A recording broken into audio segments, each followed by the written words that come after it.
2005년 7월 11일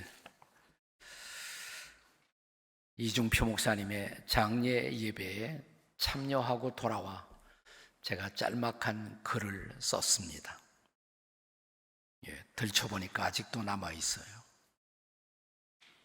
2005년 7월 11일 오전 분당 한신교회에서 있었던 고 이중표 목사님 장례 예배에 참석하였습니다.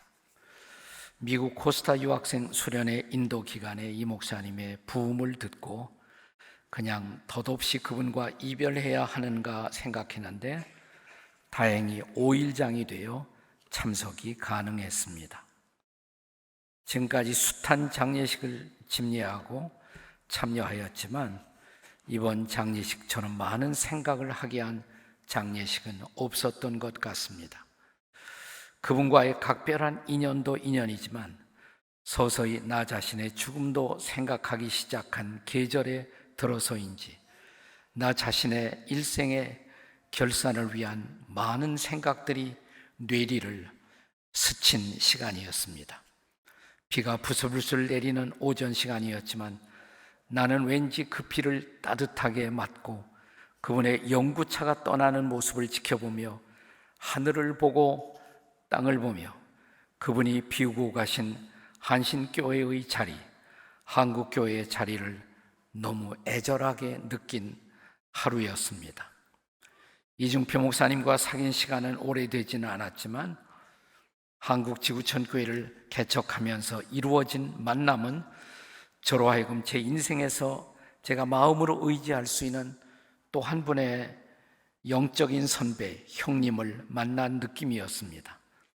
해마다 양수리에서 전국 목회자 세미나를 개최하면서 강사로 초빙받은 인연으로 시작된 만남 속에서 그분은 한국교회 지도자들 중에서 드물게 사람을 칭찬하고 격려하는 일에 열린 분이었습니다. 목사도 인간이어서 잘 알려진 목사끼리 때로는 서로 약간의 경쟁심을 느낄 법도 한데 그분을 만날 때마다 순수하고 격이 없는 칭찬으로 어루만져 주시는 그분의 말씀은 제 마음 깊이 꽂혔습니다. 이 목사는 한국교회의 보배야, 한 세기에 2번 다시 나기 어려운 설교자야 라는 등등. 물론 그분은 다른 분들에게도 동일한 칭찬을 하셨을 것으로 알지만 왠지 그분의 칭찬을 그대로 믿고 싶은 충동을 느끼게 하도록 그분의 사람 칭찬은 진지했고 그분의 마음은 순수하게 제 마음에 다가왔습니다. 이렇게 시작되는 글을 한 편 썼습니다. 이중표 목사님의 별세 신앙을 추모하는 모든 분들이 아마도 대표적으로 기억하는 성구가 있다면 그것은 오늘도 화두의 스크린에 올랐던 갈라디아서 2장 20절의 말씀일 것입니다. 내가 그리스도와 함께 십자가에 못 박혔나니 그런즉 으로 시작되는 이 말씀일 것입니다. 하지만 저는 오늘 갈라디아서 2장이 아니라 빌립보서 3장을 통해서 이중표 목사님이 생전에 강조하셨던 별세 신앙의 의미를 반추해 보고자 합니다. 여기 빌립보서 3장에서 바울 사도는 자신의 인생의 과거, 현재, 그리고 미래를 나란히 조망하고 있습니다. 그리고 바울이 자신의 인생의 과거와 현재와 미래를 들여다본 렌스가 있었다면 그 렌스가 바로 이중표 목사님이 강조했던 별세 신앙이었다고 생각을 합니다. 바울은 여기 빌립보서 3장을 3가지의 대목으로 나누어서 자신의 인생을 정리하고 있습니다. 빌립보서 3장 1절부터 9절까지가 바울의 과거라면 빌립보서 3장 10절부터 16절까지는 바울의 현재이고 그리고 빌립보서 3장 17절부터 마지막 21절까지가 바울 자신의 미래를 그가 기록하고 있습니다. 그리고 이 과거, 현재, 미래를 바울이 조망하며 각 대목마다 세 가지 중요한 키워드를 사용하고 있습니다. 이 세 가지 키워드를 꼭 마음속에 기억해 주셨으면 합니다. 첫째, 바울의 과거입니다. 빌립보서 3장 1절부터 9절까지 바울은 자신의 과거를 돌아다보고 있습니다. 이 바울의 과거를 통해서 여러분과 저도 우리의 과거를 들여다보았으면 좋겠습니다. 바울이 과거에 자신의 과거를 바라보면서 그 과거를 결산하고 있었던 중요한 단어 하나가 있습니다. 그 단어는 여긴다 혹은 여기노라 라는 단어입니다. 7절과 8절에 세 번씩이나 반복적으로 이 단어가 등장하고 있습니다. 7절에 보시면 무엇이든지 내게 유익하던 것을 내가 그리스도를 위하여 다 해로 여길 뿐더러, 8절에도 또한 이 모든 것을 해로 여김은, 자, 8절 마지막 부분에 보시면 내가 그를 위하여, 그리스도를 위하여 모든 것을 잃어버리고 배설물로 여김은 그리스도를 얻고자 함이라. 여기 반복되는 바울의 과거를 그가 결산하고 있는 중요한 단어, 여긴다는 단어입니다. 여기노라. 한번 따라서 해보세요. 여기노라. 그렇게 여긴다, 그렇게 간주한다, 그렇게 계산한다, 그렇게 카운트, 평가한다 라는 단어입니다. 어떻게 평가한다고요? 그리스도를 더 알고자 하는 일에 내 과거가 만약 방해가 된다면, 장애물이 된다면 나는 그것을 해로 여기겠다. 내가 그리스도를 더 깊이 알고 그리스도에게 나아가는 일에 내가 과거에 자랑했던 화려한 내 인생의 과거의 스펙이, 그 과거가 자랑스러움도 나는 이제 배설물로 여기노라. 바울의 과거는 부끄러운 과거가 아니었습니다. 세상적으로, 육신적으로 보면 바울은 자랑스러운 과거의 스펙을 가지고 살았던 사람입니다. 여기 빌립보서 3장 5절에 보시면 바울이 잠시 자기의 과거를 수레하고 있습니다. 나는 8일 만에 할례를 받고 태어난 지 8일 만에 하나님의 백성이라는 표를 받았던 사람이라고, 나는 이스라엘 족속이라고, 나는 하나님의 택한 백성, 선민의 그 거룩한 인침을 태어날 때부터 받은 사람이라고, 나는 이스라엘 12지파 가운데서도 초대왕 사울을 배출했던 베냐민 지파라고, 나는 명문가에서 태어난 사람이라고, 나는 히브리인 중에서도 히브리인이라고, 그리고 율법으로 말하자면 나는 하나님의 율법을 가장 소중하게 여기고 그 율법을 지키던 바리새인이라고, 열심으로는 내가 하나님께 대한 열심 때문에 하나님이 아닌 그리스도를 따른다는 사람들을 박해할 정도로 나는 하나님께 열심히 있었던 사람이라고, 그리고 율법의 의로 나를 비추어 본다면 나는 흠이 없는 사람이라고, 이런 도덕적인 프라이드, 그리고 자랑스러운 커리어, 그리고 우리 시대의 말로 이런 화려한 스펙을 가지고 있었지만, 그러나 이것들이 나를 하나님 앞에서 의롭게 할 수 있는 조건은 되지 못했다는 것입니다. 바울은 이렇게 말합니다. 9절에 보시면 그 안에서, 그리스도 안에서 발견되려 함이니 내가 가진 의의는 율법에서 난 것이 아니요 내가 과거에 자랑스럽게 생각하고 지키려고 내가 최선을 다해서 노력했고 그리고 최선을 다했던 그 율법을 지키고자 하는 행함을 통해서 내가 하나님 앞에 의롭담을 받았던 것이 아니고 오직 그리스도를 믿음으로 말미암은 것이니 곧 믿음으로 하나님께로부터 난 의라. 율법이 나를 의롭게 하지 못했지만 나를 위해 십자가에 죽으시고 나를 위해 부활하신 그리스도, 내 모든 죄 때문에 하나님의 저주와 하나님의 심판을 피할 수가 없었지만 십자가에서 그 저주와 심판을 대신 받으시고 피 흘리신 예수 그리스도를 믿는 순간 나를 의롭다고 하신 그분, 값없이 믿음으로 의롭담을 받았던 놀라운 하나님의 의, 이것은 그리스도를 통해서만 내게 주어졌던 것이라고.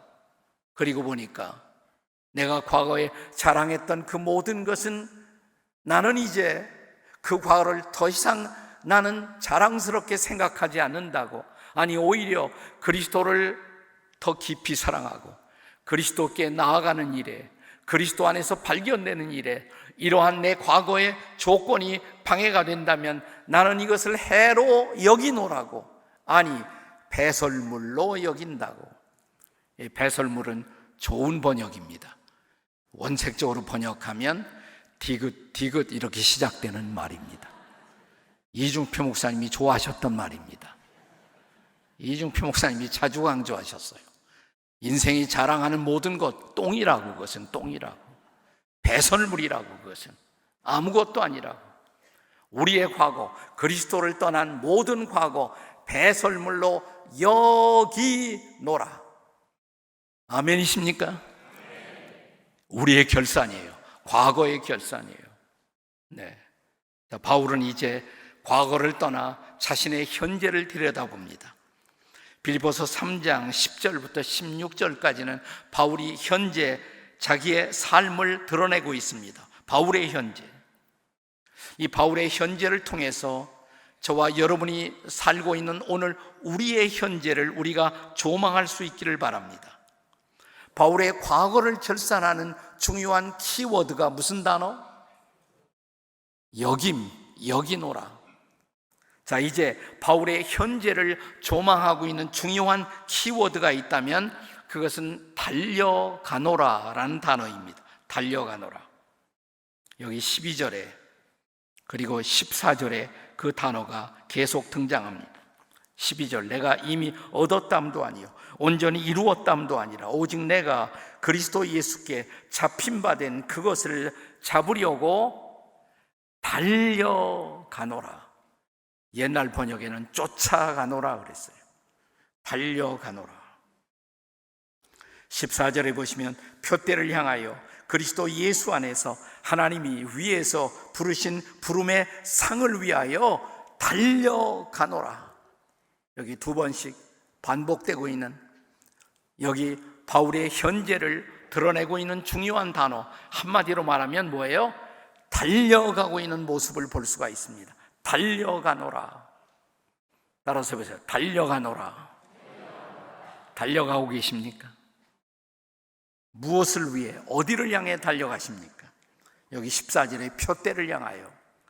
그 표대는 뭐라고 말합니까? 예수 안에서 하나님이 위에서 부르신 부름의 삶, 나를 불러주신 그분의 사역을 감당하고 그분 앞에 상급받을 일, 그거 하나밖에 없어요.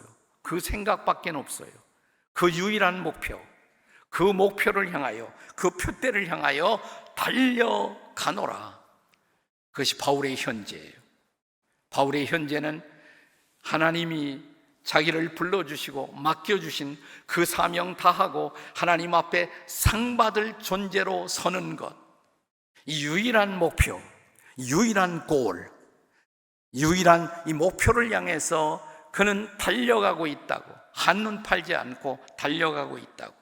여기서 달려간다는 단어는 본래 굶주린 짐승이 먹이를 발견했어요. 그 먹이를 집중해서 바라보며 달려가고 있는 모습, 바로 그런 단어가 여기서 쓰여지고 있습니다. 나는 달려가고 있다. 그 표대를 향해서, 그 목표를 향해서 주님이 주실 그 상급만을 바라보고 나는 달려가고 있다. 하나님의 인정을 바라고 하나님의 상급만을 바라고, 세상이 인정해주는 인정이 아니고 세상이 나에게 보내는 박수, 관심 없고 유일한 목표, 유일한 표대, 하나님의 상급만을 바라보고 나는 달려가고 있다고, 그것 외에는 나에게 다른 소망이 없다고. 다른 말로 말하면 별세의 소망 이외에는 다른 소망이 없어요. 내가 내 사명 다하고 주님 앞에 서서 상급받는 일, 그거 하나밖에는 나에게 다른 어떤 관심도 없다고, 그것이 유일한 소망이라고. 이중표 목사님의 소망이 그런 소망이 아니었을까요? 그래서 그 소망을 향해서 그분은 달려가시지 않았습니까? 우리보다 그래서 더 빨리 이 세상을 별세하신 것으로 생각이 됩니다. 네. 저의 인생에 귀한 감동을 주었고 도전을 주었던 영화 가운데 옛날 영화예요. 불의 전차라는 영화가 있었습니다. 불의 전차, Chariot of Fire, 아주 오래된 영화입니다. 기독교 영화입니다. 영화의 주인공은 에릭 리들이라는 사람인데, 이 사람이 달리기 선수예요. 파리 올림픽, 얼마 전에도 파리 올림픽이 있었습니다만 그보다 훨씬 더 옛날에 파리에서 올림픽이 열릴 때 이 사람이 달리기 선수로 영국을 대표해서 대표 주자로 출전하게 되었습니다. 그런데 발표된 날짜와 시간을 보니까 100m 경주, 그 당시에 아무도 이 사람을 따라갈 사람이 없이 전 세계 기록 보유자였어요. 100m. 근데 주일날 경주가 있는 거예요. 주일날. 에릭 리들은 그 날짜를 본 순간 코치에게 달려갑니다. 나는 포기하겠습니다. 나는 주일에 하나님을 예배할 것입니다. 나는 그분을 예배하는 그 시간을 절대로 포기할 수가 없습니다. 코치가 말리고 주변의 모든 사람들이 와서 말립니다. 이번 한 번인데, 꼭 한 번인데 나라를 대표해서 오지 않았느냐고. 나는 나라를 대표하기도 하지만 하나님의 나라를 대표하는 사람이라고. 나는 주일날 그분을 예배해야 한다고. 100m 경주를 그분이 포기했어요. 포기하면서 이렇게 말합니다. 주일이 아닌 다른 날 있는 경주가 있는지 알아주십시오. 보니까 400m. 자기의 전문 영역이 아니에요. 400m는. 한 번도 400m에서 그가 우승한 일이 없습니다. 100m에는 언제나 우승을 했어요. 제가 400m에 출전하겠습니다. 그래서 평일에 자기 전문 영역이 아닌 400m 경주에 그가 출전을 합니다. 네. 자, 이제 신호가 울리자마자 마치 100m를 뛰는 것처럼 그는 뛰어나갔습니다. 주변에 많은 사람들이 이렇게 생각했대요. 저런 속도로 처음부터 달리면 200m 되지 못해 저 사람은 틀림없이 기권할 것이다. 그러나 100m처럼 뛰어나간 그는 그 속도를 계속 유지해요. 끝까지 유지합니다. 그리고 400m를 1등으로 골인합니다. 그리고 금메달을 쟁취합니다. 기자들이 와서 묻습니다. 무엇이 당신을 그렇게 뛰게 했습니까? 저는 제 눈앞에 한 단어만 보고 뛰었습니다. Glory of God, 하나님의 영광. 내가 믿는 그 하나님, 그 하나님의 영광이라는 한 목표만 바라보고 저는 달렸습니다. 금메달에 영예를 얻고 자기 조국 영국 스코틀랜드 출신인데 스코틀랜드에서 축제가 막 벌어져요. 수많은 사람들의 환영을 받으면서 그는 고향에 돌아온 지 몇 달 되지 않아서 그는 중국의 선교사로 떠나요. 그의 궁극적인 헌신은 복음을 전하는 것이었기 때문에 그는 다시 중국으로 떠나갑니다. 유일한 목표, 1등이 중요한 것이 아니고 금메달이 중요한 것이 아니고 사람들의 환호성이 중요한 것이 아니고 사람들의 박수소리가 중요한 것이 아니고 하나님의 인정, 하나님의 상급, 오직 그분 앞에 서는 것 하나만이 중요했습니다. 오늘 우리가 읽었던 빌립보서 3장에서 바울은 이렇게 고백하지 않습니까? 11절에 어떻게 해서든 죽은 자 가운데서 부활에 이르려 하노니 내가 죽음을 통과하고 부활의 자리에 서고 싶다고. 왜? 거기에서 살아계신 주님을 만나 그분 앞에 부르심의 상급을 받고 싶다고. 그렇습니다. 내가 별세하고 하나님 앞에 상급받는 존재로 서는 것, 유일한 목표, 유일한 관심, 그 관심 이외에 그는 모든 것을 버린 것이에요. 모든 것을 포기한 것입니다. 이것이 별세 신앙의 진수가 아니겠습니까? 이 목사님이 강조했던 핵심이 그것이 아닙니까? 그리고 그 목표를 실천하시기 위해서 그분은 다른 사람보다 훨씬 더 서둘러 이 세상을 떠나셨습니다. 여기 바울의 현재를 보여주는 중요한 결산의 단어, 나는 달려가고 있다고. 그 목표를 바라보고 하나님의 부르심의 상급을 바라보고 지금도 달리고 있다고. 자, 옆에 있는 사람들에게 물어보세요. 달리고 계십니까? 네, 또 다른 분에게 상급이 보이십니까? 한번 물어보세요. 상급이 보이십니까?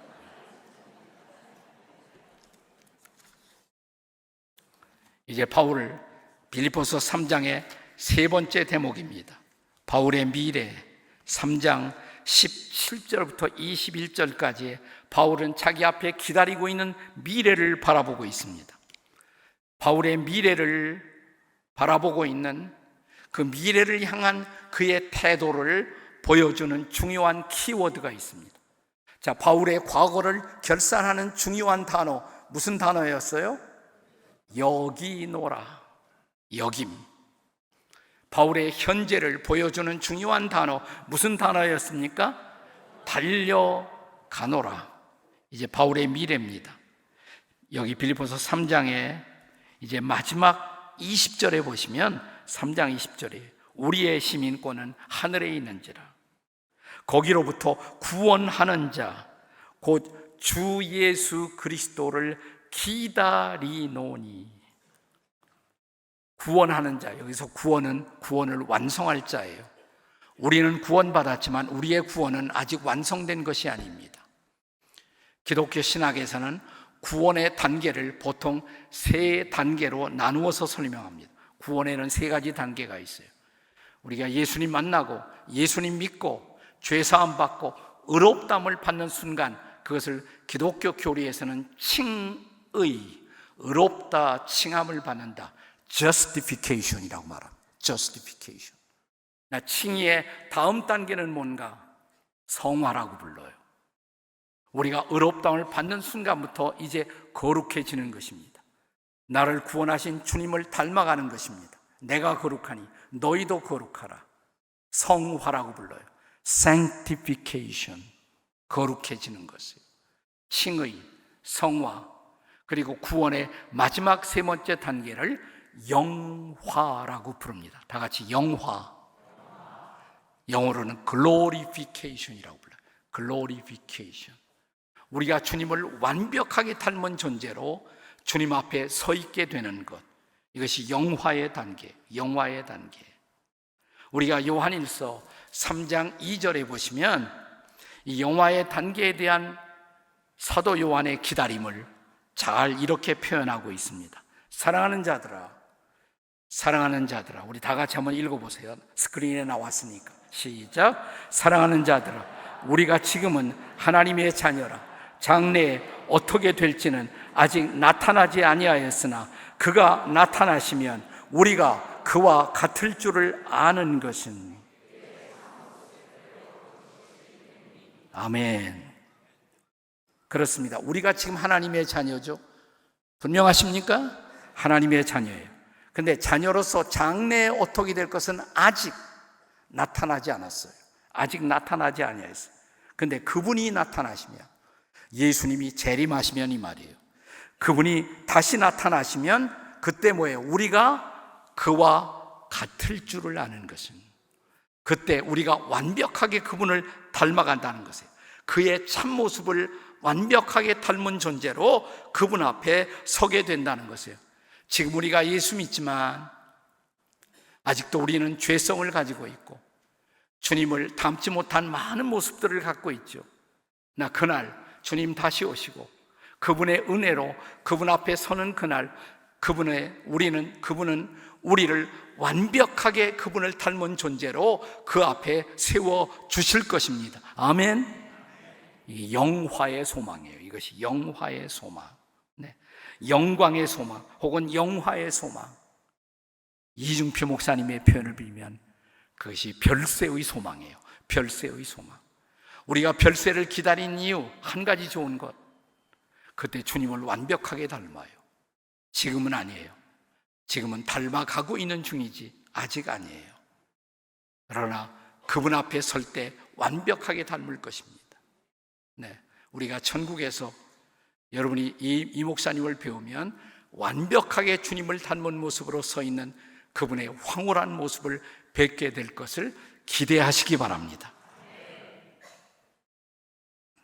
저의 인생에 아주 귀한 가르침이 되었던 한 장소가 있는데, 미국의 저 남부의 샬롯이라는 도시가 있습니다. 노스캐롤라이나라는 주에 샬롯이라는 도시가 있고, 이 도시에 세계적인 전도자, 우리 한국 사람하고도 깊은 인연이 있었던 빌리 그레이엄 목사님을 기념하는 빌리 그레이엄 기념 라이브러리가 샬롯이라는 도시 안에 있습니다.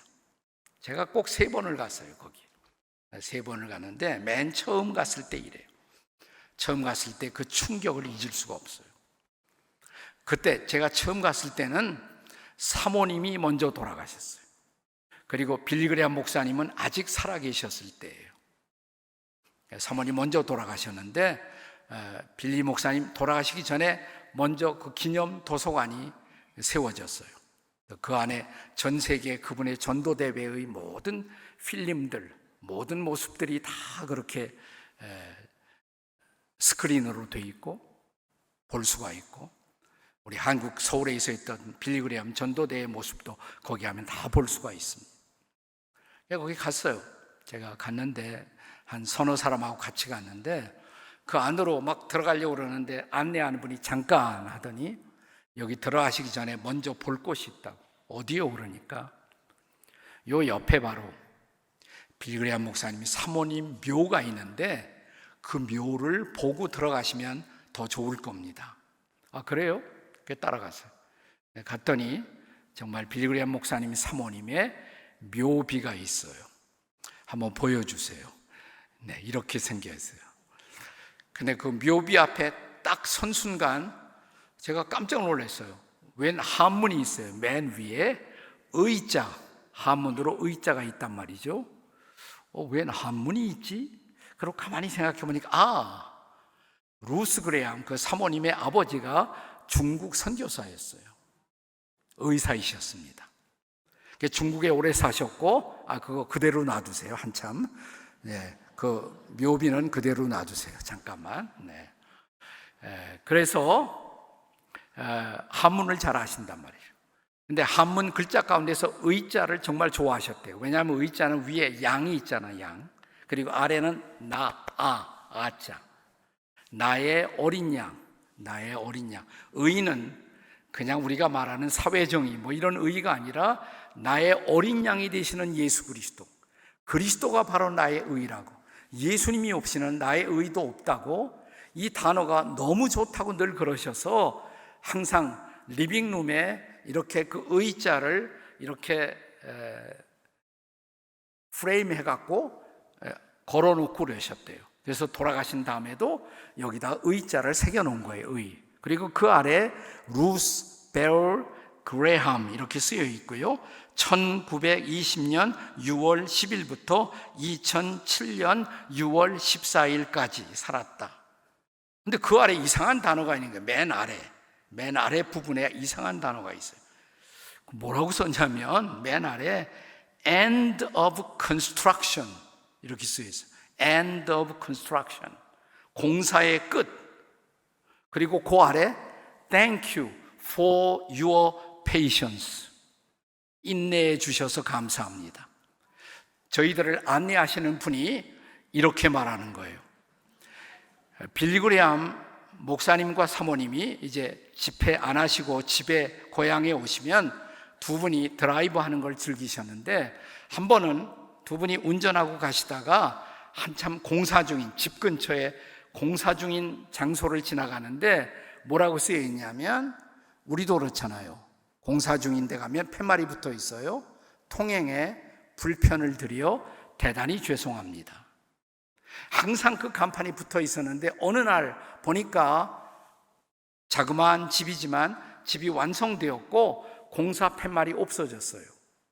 그리고 새로운 팻말이 세워졌어요. 그 팻말이 뭐냐면, 공사 끝, 그동안 인내해 주셔서 감사합니다. 그걸 보더니 빌그레아 목사님 사모님이 남편 빌리 목사님에게, 여보, 나 저거 너무 좋다. 내가 죽으면 내 무덤 비석에다가 저렇게 새겨달라고. 공사 끝, 그동안 인내해 주셔서 감사합니다. 여러분, 우리가 그리스도인이지만 얼마나 서로 상처 주고 상처 받으며 살고 있어요. 안 그렇습니까? 아니란 말입니까? 인정하세요? 상처 주고 상처 받고 살고 있다고? 그렇다면 옆에 분들에게 솔직하게 이렇게 말해 보세요. 통행에 불편을 드려 대단히 죄송합니다. 한번 해보세요. 다 같이 시작. 통행에 불편을 드려 대단히 죄송합니다. 한마디 더 하셔야 돼요. 따라서 하세요. 공사가 곧 끝나요. 조금만 참아주세요. 자, 옆에 사람에게 해보세요. 다 같이 시작. 공사가 곧 끝나요. 조금만 참아주세요. 아멘이십니까? 너무 좋잖아요. 네, 그렇습니다. 공사 끝나는 날 우리는 영광스러운 주님 앞에 영광스러운 모습으로 변하여 서게 될 것입니다. 그것이 우리의 소망입니다. 영광의 소망입니다. 별세의 소망인 것입니다. 그 소망을 바라보고 이중표 목사님이 사신 것입니다. 제가 이중표 목사님 장례식 날 썼던 제 일기 같은 것, 그 마지막 단원만 제가 읽어드리겠습니다. 그리고 제 설교를 마무리하려고 합니다. 나는 오늘 그분의 장례 예배를 마치고 교회당을 빠져나오면서 내 가슴을 가득히 메운 생각 하나는 이중표 목사님이 부럽다는 마음이었습니다. 그가 평소에 주장한 그대로 그분은 행복한 목회자로 일생을 마무리한 것으로 느껴졌기 때문입니다. 특별히 그분을 추모한 한신교회 권사님의 애절한 추모사를 들으면서 그가 얼마나 교우들을 사랑한 분이셨으며 또한 교우들에게 얼마나 사랑받으신 분인 것을 알 수가 있었습니다. 또한 그가 얼마나 깨끗한 목회를 위하여 자신과 싸움을 싸운 일생을 사셨는지 새삼스럽게 그의 치열했던 삶의 흔적이 저 자신을 부끄럽게 한 시간이었습니다. 장례식 중 계속해서 나 자신에게 되돌아온 질문은, 넌 얼마나 성도를 사랑했니? 넌 얼마나 깨끗한 목회를 위해 내 자신과의 싸움을 계속하고 있느냐? 라는 질문이었습니다. 이 목사님은 마지막 유언에 따라 장기 기증을 하시고 화장 후에 교회 앞 나무 그루의 수목장으로 일생을 마무리하셨습니다. 종종 한국교회 지도자들 중 마지막 노후의 모습이 그렇게 아름답게 보이지 않아 안타깝고 무거운 심정이었는데 그분의 깨끗한 마무리가 너무 신선하게 느껴져 좀 더 사셨으면 좋았을 터인데 좀 더 빨리 가신 것이 아닌가라는 생각이 다 없어져 버리고 나는 장례식을 빠져나오며 계속해서 이렇게 소리쳤다. 목사님 잘 가셨어요. 형님 잘 가셨어요. 라고 외치고 있었습니다. 더욱이 그분의 마지막 임종의 순간에 할렐루야 하셨다는 말을 들으면서 이제 나도 부지런히 할렐루야를 연습하며 언제라도 내게 찾아올 임종의 순간을 위해 그분을 흉내라도 내야 하겠다는 생각을 했습니다. 이중표 목사님 잘 가셨습니다. 목사님이 부럽습니다. 정말 부럽습니다. 그리고 당신이 우리들 곁에 계셔서 우리는 그동안 정말 행복했습니다. 이제는 천국에서 한국교회의 행복을 빌어주십시오. 기도하시겠습니다.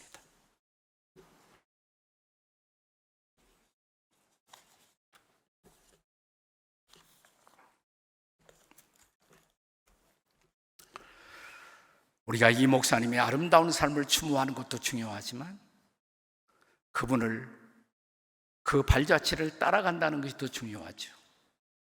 여러분과 저는 어떻게 살고 있습니까? 우리는 어떻게 오늘을 살고 있나요? 후회 없이 깨끗하게 이 땅을 떠날 준비를 하고 살고 있습니까? 그것이 별세 신앙의 도전이 아니겠습니까? 조용히 여러분의 오른손을 가슴에 얹고 기도할 때, 하나님 죄송합니다. 이 목사님 죄송합니다. 우리가 그렇게 살지 못했습니다. 용서해 주세요. 그러나 나머지 인생 잘 살아보겠습니다. 잘 달려보겠습니다. 잘 기다리며 살겠습니다. 저희를 도와주시옵소서. 주님, 저희를 도와주시사 부끄러움 없이 영광스럽게 주님 앞에 설 수 있도록 저희를 도와주시옵소서. 주님 부르고 통성으로 함께 같이 기도합니다. 주님, 우리가 기도합니다. 우리의 마음으로 주 앞에 나와 기도합니다. 우리의 인생을 주님 앞에 내려놓습니다. 주님, 우리를 도와주시옵소서. 성령으로 우리의 마음을 만져주시고 우리가 하나님 앞에 정말 부끄러움 없이 영광스럽게 그 어느 날 설 수 있도록 지금부터 우리의 발걸음, 우리의 인생을 다시 붙잡아 주시옵소서. 오 주님, 우리를 도와주시옵소서. 우리를 인도해 주시옵소서. 사랑하는 주님, 부끄럽습니다. 죄송합니다. 우리는 이 목사님의 별세 신앙의 의미를 자랑스러워하면서도 막상 우리는 그렇게 살지 못했음을 고백합니다. 용서해 주십시오. 지금부터라도 잘 살게 도와주십시오. 성령님, 우리를 붙들어 주십시오. 마음대로 살지 못하도록 우리를 붙들어 주시옵소서. 우리와 함께 달려 주시옵소서. 그래서 우리를 부르신 부르심에 사명 다하고 상급받을 자로 주 앞에 서게 도와주시옵소서. 천국에서 이중표 목사님 만나 부끄럽지 않은 우리가 되도록 도와주시옵소서. 성령님, 이 시간 오늘 이중표 목사님의 신앙의 의미를 우리가 추모하고 우리의 마음의 부흥을 사모하는 이 한 달 성령께서 계속 우리에게 말씀해 주시옵소서. 우리를 구원하시고 우리를 하나님 앞에 하나님의 자녀로 세워주신 우리의 구주 예수 그리스도의 존귀하신 이름으로 기도하옵나이다. 아멘. 할렐루야. 아멘.